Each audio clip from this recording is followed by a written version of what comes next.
হাটে বেঁধে দেওয়া হোক সময়সীমা চাইছেন মঙ্গলহাটের ব্যবসায়ীরা, কিন্তু ফুটপাতে ব্যবসা বন্ধের সরকারি নির্দেশ পুনর্বিবেচনার আর্জি জানিয়েছেন তারা। মঙ্গলবার হাটের দিন ফুটপাতে হকাররা বসতে পারবেন না এমন নির্দেশ জারি করা হয়েছিল সোমবারই।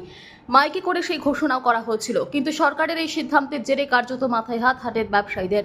তারা জানান, ফুটপাত থেকে হাট তুলে দেওয়া হলে পরিবার নিয়ে তারা এখন কোথায় যাবেন।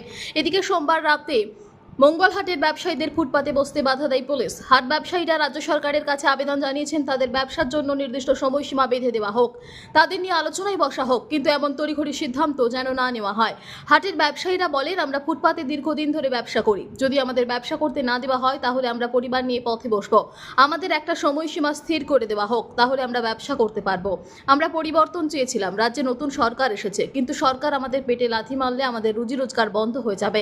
নতুন সরকারের সঙ্গে আমরা সব রকম সহযোগিতা করতে প্রস্তুত, কিন্তু আমাদের দিকটাও ভেবে দেখুক সরকার। আমরা অনেক দূর থেকে এসেছি, হয়তো উড়িষ্যার কাছে বাড়ি আমাদের।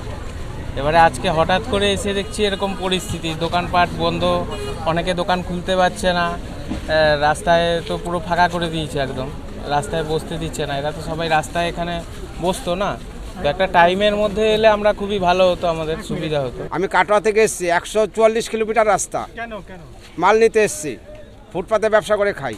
এখানে এসে দেখি মালপত্র কিচ্ছু নাই, কোনো দোকানদার নাই। আমরা ঘুরে ঘুরে বেড়াচ্ছি, কখন বলবে তাও কেউ কিছু বলতে পারছে না। তাহলে এই অবস্থায় আমরা কোথায় যাব মাল কিনতে? দীর্ঘদিন ধরে বসছি, হ্যাঁ, মোটামুটি মঙ্গলবার সোমবার, হ্যাঁ, আজকে হঠাৎ এইভাবে দোকানটা তুলে দিয়েছে, বসতে দেয়নি, সব বললো যে যার ভিতরে ঢুকে যাও।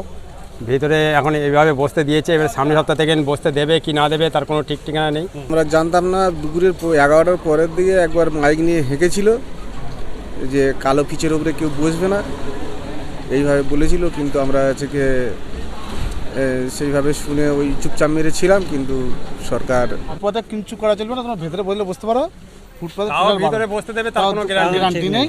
আমরা দীর্ঘদিন ধরে এখানে বসে আসতেছি, দীর্ঘদিন ধরে বসতেছি এখানে, পেটে আমরা বসে, কেউ 10 বছর কেউ 5 বছর ধরে এই সরকার এসে এই অবস্থা। সরকার চেয়েছিলাম, কিন্তু এইভাবে পরিবর্তন চাই নাই, এইভাবে পরিবর্তন চাই নাই। সরকার পরিবর্তন হতেই পারে, তাহলে আজ রেলের হকার তুলে দিচ্ছে, এই হাওড়া হাটের হকার তুলে দিচ্ছে, তাহলে আমরা কোথায় যাব? সরকারের কাছে আমাদের বিশেষ আবেদন, হাটটা যেভাবে চলে, সবাই তো আমরা আজকে ইনকাম করি, খাই দাই, সবাই করি, এটা আমাদের সরকারের কাছে বিশেষ আবেদন। নতুন সরকার কাছে আমাদের প্রতিটা হকারদের আবেদন যে আমাদের যেন ঠিকঠাকভাবে একটু বসতে দেয়। সবাই করে খায়, সবাই একটা ফ্যামিলি আছে, একসাথে নষ্ট হলে সবার ফ্যামিলির মধ্যে একটু ডিস্টার্ব হবে না, নানা রকম প্রবলেমে পড়ে যাবে। বসতে একেবারে না দিলে তো আমরা কোথায় যাব? আমাদের তো এই করেই খাই, আর কী করবো সেটাই তো ভাবছি। হ্যাঁ, আমাদেরও তো সংসার ধর্ম আছে না, কিভাবে সংসার চালাবো? আমাদের তো আর কোনো কাজ নাই।